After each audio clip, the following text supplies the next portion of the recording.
പഹൽഗാം ഭീകരാക്രമണത്തെ തുടർന്ന് ഇന്ത്യയും പാകിസ്ഥാനും വമ്പൻ സൈനിക സന്നാഹങ്ങളുമായി മുന്നോട്ട് പോകുമ്പോൾ ഭൗമരാഷ്ട്രീയം വളരെ വലിയ ചർച്ചാ വിഷയമാവുകയാണ്.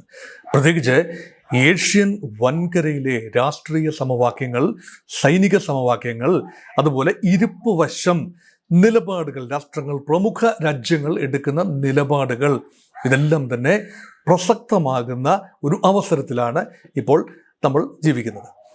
നോക്കൂ, ഏഷ്യയിലെ പ്രമുഖ രാജ്യങ്ങൾ ഏതൊക്കെയാണ്? ഒന്ന്, യൂറോപ്പിലും ഏഷ്യയിലുമായി ചിതറി നിൽക്കുന്ന റഷ്യ എന്ന വമ്പൻ രാജ്യം. ഏഷ്യയിലെ ഏറ്റവും കൂടുതൽ ഭൂപ്രദേശം എവിടെയാണെന്ന് ചോദിച്ചാൽ റഷ്യയുടെ ഏഷ്യൻ പ്രദേശമാണ്. അത് സൈബീരിയ ഒക്കെയാണ്. അത് വലിയൊരു ഭാഗമാണ്. രണ്ട്, ചൈന. ഏഷ്യയിലെ ഏറ്റവും ശക്തമെന്ന് കരുതപ്പെടുന്ന രാജ്യം ചൈനയാണ്. സൈനികമായി, സാങ്കേതിക വിദ്യാപരമായി ഒക്കെ ചൈന വളരെയധികം അഡ്വാൻസ്ഡ് ആണ്. മുൻകാലങ്ങളേക്കാൾ ഇന്ത്യയും ചൈനയൊക്കെ ഒരുമിച്ച് തുടങ്ങിയതാണെങ്കിലും ചൈന ഏറെ മുന്നോട്ട് പോയിരിക്കുന്നു. ഭാരതം തീർച്ചയായും വൻ ശക്തിയാണ്.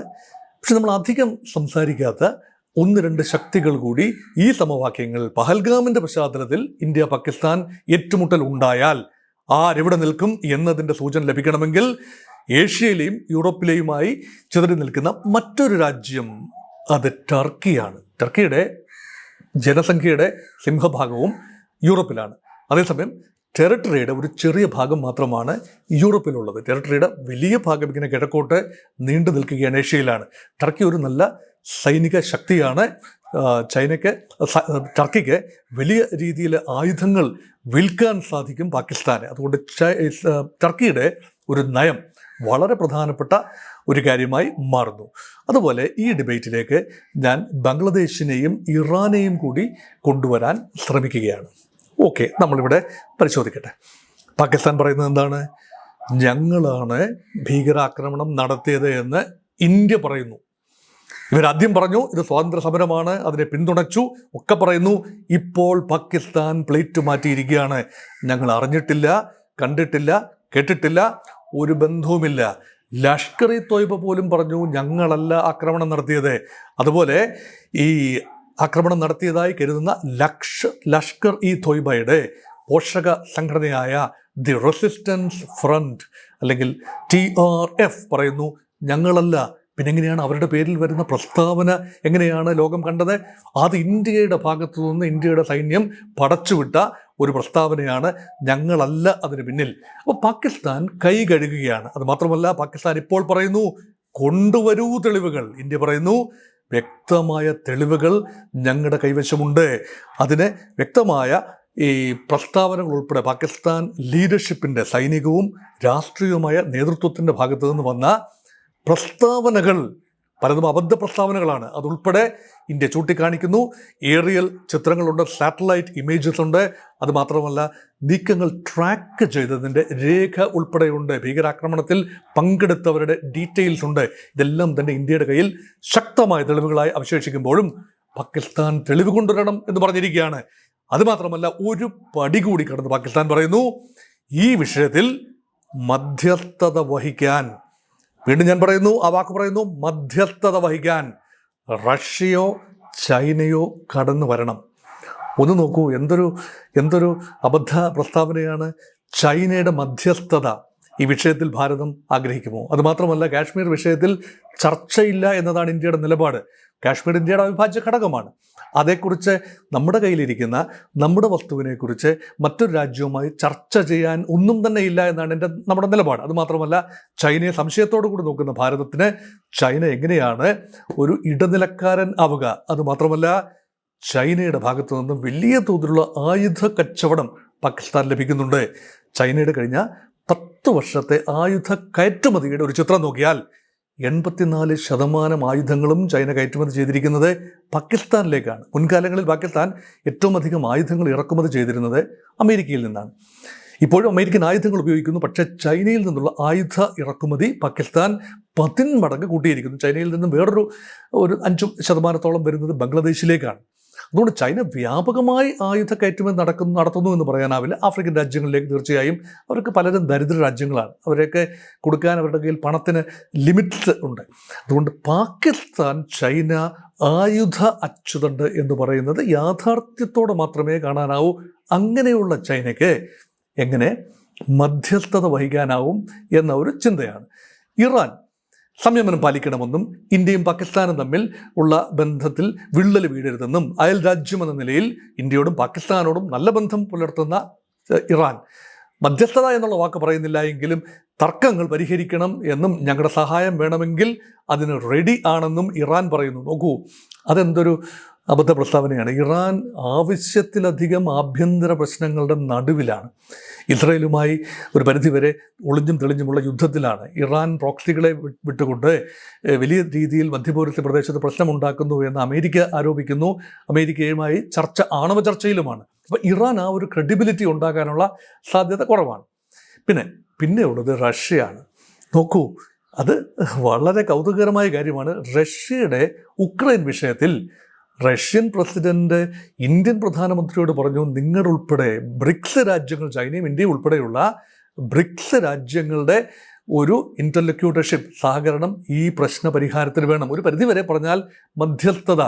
അപ്പോൾ ആ സ്റ്റേച്ചറിൽ എത്തി നിൽക്കുന്ന ഇന്ത്യ റഷ്യയുടെ ഒരു മീഡിയേഷൻ സ്വീകരിക്കുമോ എന്ന് കണ്ടറിയണം. കാരണം മീഡിയേഷൻ എന്നത് നമ്മുടെ നയമല്ല. സിംല എഗ്രിമെൻ്റ് 1972 സിംല കരാറിൽ നിന്നും പാകിസ്ഥാൻ ഏകപക്ഷീയമായി പുറത്തുപോയി എങ്കിലും സിംല കരാറിൻ്റെ ഒരു അന്തസത്ത ഭാരതം ഫോളോ ചെയ്യുന്നുണ്ട്. അത് ഉഭയകക്ഷി, അത് പാകിസ്ഥാനുമായി മാത്രമല്ല ഏത് രാജ്യവുമായി ഇന്ത്യക്ക് തർക്കമുണ്ടായാലും ഉഭയകക്ഷി അടിസ്ഥാനത്തിൽ പരസ്പരം ബൈലാറ്ററൽ നെഗോസിയേഷനിലൂടെ അതിന് പരിഹാരം കാണണമെന്നതാണ് ഇന്ത്യയുടെ തത്വം. അത് ശ്രീലങ്കയുമായിട്ടാകട്ടെ ബംഗ്ലാദേശുമായിട്ടാകട്ടെ ഒരു മധ്യസ്ഥൻ്റെ, അമേരിക്കയുടെയോ റഷ്യയുടെയോ ഒരു മധ്യസ്ഥത ഇന്ത്യക്ക് ആവശ്യമില്ല. അവസാനം നമ്മൾ മധ്യസ്ഥത വഹിച്ചത് താഷ്കെൻറ്റിലാണ്. ലാൽ ബഹദൂർ ശാസ്ത്രി താഷ്കെൻറ്റിൽ വെച്ചാണല്ലോ മരണപ്പെട്ടത്. അത് ഇന്ത്യ പാകിസ്ഥാൻ 65 യുദ്ധം അവസാനിപ്പിച്ചുകൊണ്ടുള്ള മധ്യസ്ഥ സംസാരം, അത് റഷ്യയുടെ മധ്യസ്ഥതയിൽ വെച്ചാണ്. ഇപ്പോൾ റഷ്യയുടെ ഒരു ഘടക റിപ്പബ്ലിക്കിൽ വെച്ചാണ് അത് നടക്കുന്നത്. അപ്പോൾ അത് കഴിഞ്ഞിട്ട് ഇന്ത്യ ഒരിക്കൽ പോലും മറ്റൊരു രാജ്യത്തിൻ്റെ ഒരു ഇടനില നിന്നുകൊണ്ട് മധ്യസ്ഥത സ്വീകരിച്ചുകൊണ്ട് തർക്കപരിഹാരത്തിന് എത്തിയിട്ടില്ല എന്ന് പറയുമ്പോൾ അവിടെ പാകിസ്ഥാൻ്റെ ഒരു പ്രസ്താവന തീർച്ചയായും അനവസരത്തിലുള്ളതാണ്. അത് അബദ്ധ ജഡിലമാണ്, പ്രായോഗികമല്ല. ഇനി കുറച്ചുകൂടി സീരിയസ് ആയിട്ടൊരു മധ്യസ്ഥത മാറി നിൽക്കട്ടെ. ബന്ധങ്ങൾ ഇരുപ്പ് വശം നമുക്ക് നോക്കാം. പാകിസ്ഥാൻ വിദേശകാര്യ മന്ത്രിയും അദ്ദേഹം ഫോറിൻ മിനിസ്റ്ററാണ് മുഹമ്മദ് ഇഷാഖ് ദർ, അദ്ദേഹവും ചൈനീസ് വിദേശകാര്യ മന്ത്രി വാങ് യിയും തമ്മിൽ കഴിഞ്ഞ ദിവസം ഫോൺ സംഭാഷണം ഉണ്ടായിരുന്നു. അവിടെ വാങ് യി വ്യക്തമായ ഒരു കാര്യം പറഞ്ഞു. ഇവിടെ ഏകപക്ഷീയമായി പാകിസ്ഥാനെ കുറ്റപ്പെടുത്തുന്നതിൽ കാര്യമില്ല. പാകിസ്ഥാൻ ആഗ്രഹിച്ചതുപോലെ തന്നെ ഇതിന് തെളിവുകളാണ് ആവശ്യം. സമാധാനപരമായ ചർച്ച നടത്തി വിഷയം പരിഹരിക്കണം. ചൈന മധ്യസ്ഥത വഹിക്കാമെന്നൊന്നും കയറി ഏറ്റിട്ടില്ല കേട്ടോ. അത് മാത്രമല്ല, ചൈന പാകിസ്ഥാനെ വലിയ തോതിൽ സഹായിക്കാം എന്നും പരസ്യമായി പറഞ്ഞിട്ടില്ല. പക്ഷേ വരികൾക്കിടയിലൂടെ വായിക്കുമ്പോൾ ചൈനയുടെ ഒരു അദൃശ്യ പിന്തുണ പാകിസ്ഥാനുണ്ട്. എക്കാലത്തും ഉള്ളതുപോലെ തന്നെ ഇപ്പോഴുമുണ്ട്. കാരക്കോറം ഹൈവേ, ഇന്ത്യൻ പ്രദേശത്തു കൂടി ചൈനയിൽ നിന്നും പാകിസ്ഥാനിലേക്കുള്ള റോഡ് പദ്ധതി, അതുമാത്രമല്ല ബെൽറ്റ് ആൻഡ് റോഡ് ഇനിഷ്യേറ്റീവിലെ പ്രധാന കണ്ണിയാണ് പാകിസ്ഥാൻ എന്നോർക്കണം. അപ്പം ചൈനയുടെ വിശാലമായ പദ്ധതികളിൽ പാകിസ്ഥാന് വലിയ പങ്കുണ്ട്. പാകിസ്ഥാൻ്റെ ഗദ്ദാർ തുറമുഖം, ആ തുറമുഖ വികസനത്തിന് വേണ്ടി ചൈന വൻ തുകയാണ് ചെലവഴിച്ചത്. അതുമാത്രമല്ല ഖ്വറ്റയിലൂടെ കടന്നു പോകുന്നത്, ബലൂചിസ്ഥാനിലൂടെ കടന്നു പോകുന്ന ആ വ്യാപാര പാത, ആ പാതയിൽ തീവ്രമായ ആക്രമണം നേരിടുന്നു പാകിസ്ഥാൻ, ബലൂചിസ്ഥാൻ ലിബറേഷൻ ഫ്രണ്ടിൻ്റെ ഭാഗത്ത്. അപ്പോൾ ചൈനയെ അതൊക്കെ അലോസരപ്പെടുത്തുന്നുണ്ട്. പക്ഷേ പാകിസ്ഥാൻ സ്റ്റേബിളായി നിൽക്കേണ്ടത്, അവരുമായി ഹോട്ട് വാട്ടർ സീയിലേക്ക് അല്ലെ അറബിക്കടലിലേക്ക് ആക്സസ് ലഭിക്കേണ്ടത് ചൈനയുടെ ആവശ്യമായതുകൊണ്ട് ഈ ഘട്ടത്തിലും ചൈന നേരിട്ട് സൈനികമായി ഇടപെടുന്നതിന് പകരം ഇൻഡയറക്ട്ലി ആയുധം കൊടുത്തുകൊണ്ടും തന്ത്രപരമായ സാറ്റലൈറ്റ് ഇമേജുകൾ ഷെയർ ചെയ്തുകൊണ്ടും യുദ്ധം വേണ്ടി വന്നാൽ ആ സമയത്ത് തന്ത്രപരമായ ചില നീക്കങ്ങൾ നടത്തിയും ഒക്കെ തന്നെ പാകിസ്ഥാനെ സഹായിക്കും എന്ന അറിവ് നമുക്കുണ്ട്. അതുകൊണ്ട് ചൈനയെ കണ്ണടച്ച് വിശ്വസിക്കാനാവില്ല. എന്നാൽ അതേസമയം കുറച്ച് യാഥാർത്ഥ്യമായി ചിന്തിക്കുമ്പോൾ ട്രംപുമായി വലിയ വ്യാപാര യുദ്ധം നടത്തിക്കൊണ്ടിരിക്കുന്ന ചൈന പൂർണ്ണമായി ഇന്ത്യയെ വെറുപ്പിക്കാനും ഇപ്പോൾ ഒരുപക്ഷെ ആഗ്രഹിക്കുന്നില്ല. കാരണം അങ്ങനെ ചൈന ആക്റ്റീവ്ലി രംഗത്ത് വന്നാൽ കലവറയില്ലാത്ത പിന്തുണയുമായി അമേരിക്ക ഇന്ത്യക്ക് അനുകൂലമായി വരും എന്നതും ഒരു വസ്തുതയാണ്. അതുകൊണ്ട് ഇപ്പോൾ അമേരിക്കൻ പ്രസിഡന്റ് ഡൊണാൾഡ് ട്രംപ് കൈ കഴുകി നിൽക്കുകയാണ്. എൻ്റെ നല്ല സുഹൃത്താണ് നരേന്ദ്രമോദി, അതുപോലെ എൻ്റെ നല്ല സുഹൃത്താണ് ഷഹബാസ് ഷെറീഫ്. പാകിസ്ഥാനും ഇന്ത്യയും എന്നെ സംബന്ധിച്ചിടത്തോളം ഒരുപോലെയാണ്. അവർ തമ്മിൽ എന്തെങ്കിലും പ്രശ്നമുണ്ടെങ്കിൽ അവർ വീട്ടുകാർ പറഞ്ഞൊതുക്കട്ടെ, എനിക്കതിൽ കാര്യമില്ല എന്ന് പറഞ്ഞുകൊണ്ട് അമേരിക്ക മാറി നിൽക്കുകയാണ്. പക്ഷേ അമേരിക്കയുടെ സ്ട്രാറ്റജിക് സ്കീം ഓഫ് തിങ്സിൽ ഒരു കാലത്ത് പാകിസ്ഥാൻ ഫ്രണ്ട് ലൈൻ സ്റ്റേറ്റ് ആയിരുന്നു. അതായത് അഫ്ഗാനിസ്ഥാനിൽ സോവിയറ്റ് ഇൻ്റർവെൻഷൻ ഉണ്ടായപ്പോൾ അതിനെതിരെ റെസിസ്റ്റ് ചെയ്യാൻ വേണ്ടി അമേരിക്ക ആളും അർത്ഥവും നൽകി പാകിസ്ഥാനെ ഏറെ സഹായിച്ചതാണ്, ആയുധമണിയിച്ചതാണ്. അടിമുടി തീവ്രവാദികളെ വളർത്തി വലുതാക്കിയതിൽ പാകിസ്ഥാനുള്ളിൽ അമേരിക്കയുടെ ഇൻവോൾവ്മെൻറ്റ് വലുതായിരുന്നു എന്ന് കഴിഞ്ഞ ദിവസം പാകിസ്ഥാൻ്റെ ഡിഫൻസ് മിനിസ്റ്റർ ഖ്വാജ മുഹമ്മദ് അസീഫ് പറഞ്ഞത് നമ്മൾ മറന്നിട്ടില്ല.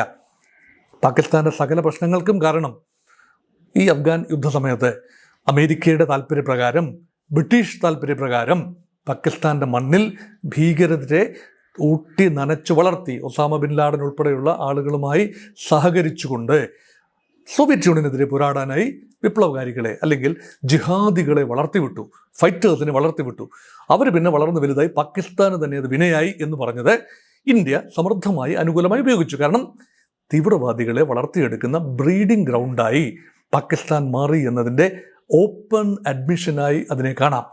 അങ്ങനെ തീർച്ചയായും അമേരിക്ക ഇപ്പോൾ വാച്ച് ചെയ്യുകയാണ്. ഇന്ത്യ എന്ന മാർക്കറ്റ് ഏറ്റവും വലിയ, ലോകത്തെ ഏറ്റവും വലിയ മിഡിൽ ക്ലാസ് മാർക്കറ്റ്, അവിടെ ഉൽപ്പന്നങ്ങൾ വിൽക്കാനാവുമോ എന്നാണ് അമേരിക്ക നോക്കുന്നത്.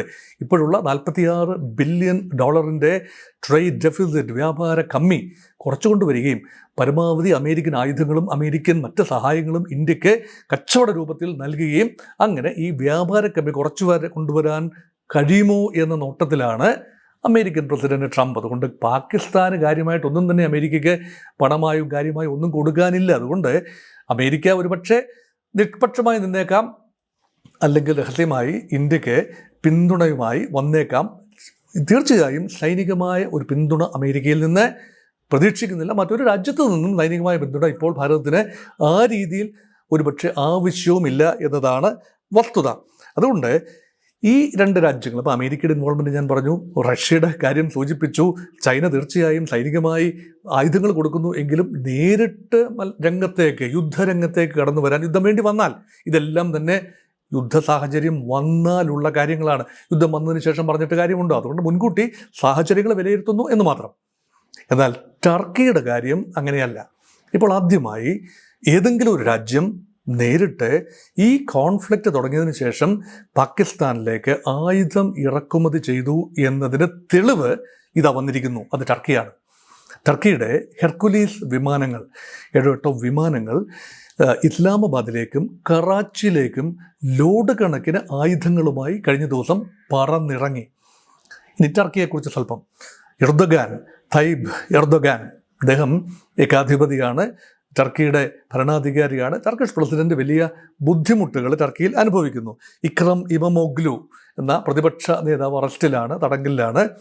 അദ്ദേഹം അടുത്ത തെരഞ്ഞെടുപ്പിൽ മത്സരിക്കും എന്നുള്ള ഒരു കിംവദന്തിയുണ്ട്. അപ്പോൾ അതൊക്കെ അട്ടിമറിക്കാനായി ടർക്കിക്ക് ആഭ്യന്തര പ്രശ്നങ്ങൾ ഏറെയുണ്ട്. അതുകൊണ്ട് ടർക്കി ഇപ്പോൾ ശ്രമിക്കുന്നത് ഇസ്ലാമിക ലോകത്തെ ഏറ്റവും തലയെടുപ്പുള്ള രാജ്യമായി വളർന്നു വരണം എന്ന ആഗ്രഹമാണ്.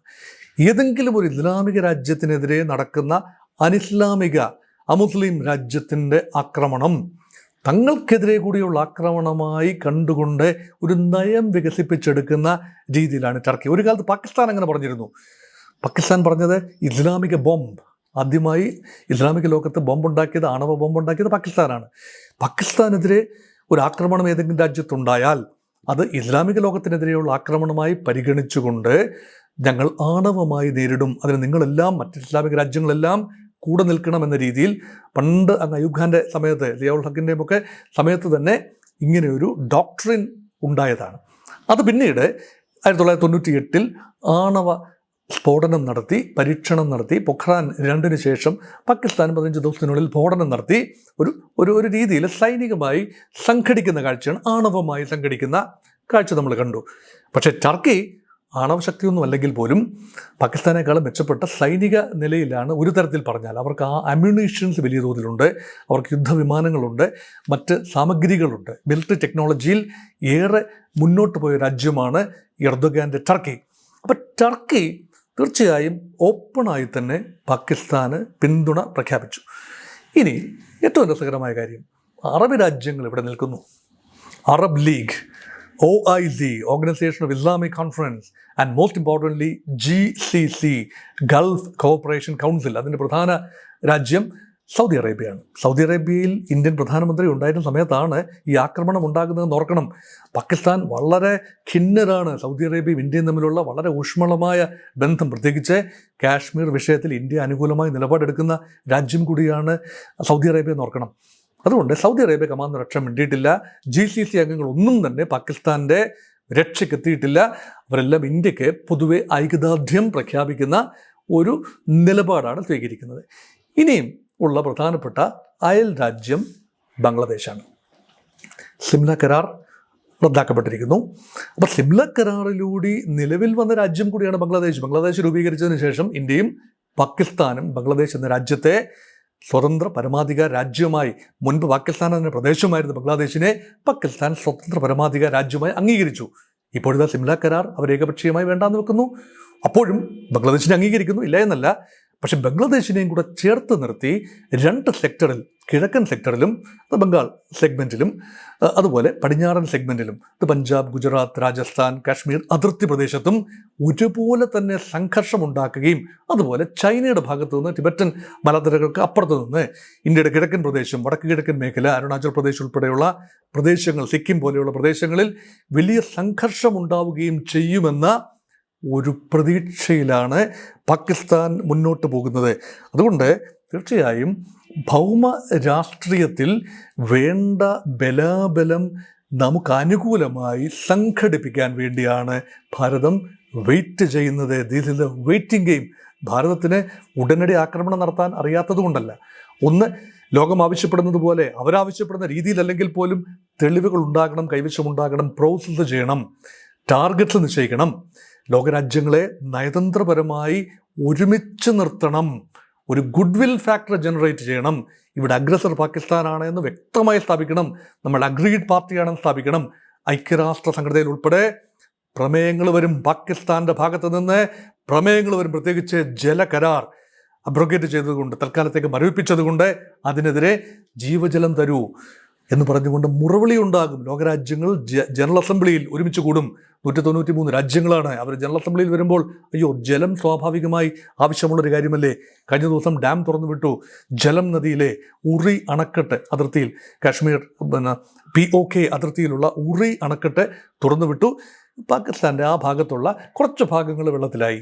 അതൊരു സൂചനയാണെങ്കിൽ വേണമെങ്കിൽ wet bomb and dry bomb. Wet bomb എന്ന് പറഞ്ഞാൽ ജലം തുറന്നു വിടുക എന്നുള്ളതാണ്. ഡ്രൈ ബോംബ് എന്ന് പറഞ്ഞാൽ ജലം തടഞ്ഞു വെക്കുക എന്നതാണ്.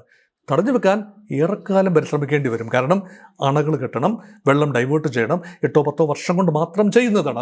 അതിനിടയിൽ പ്രശ്നത്തിന് സ്വാഭാവികമായ ഒരു പരിണാമഗുപ്തി വരികയും ചെയ്യും.